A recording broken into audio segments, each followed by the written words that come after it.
Let's see how to block internet access for specific apps on MacBook. Now go to System Settings.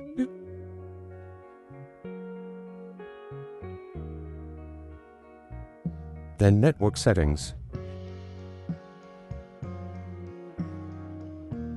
You need to turn on the firewall settings. Then go to Options. You can block all incoming internet access for all apps. Alternatively, you can block specific apps from your Mac.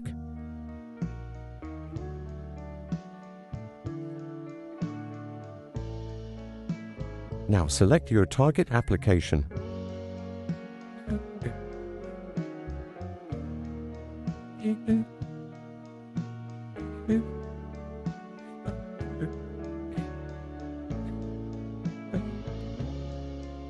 Now these apps are blocked from internet connection. Similarly, you can add more apps and block internet access.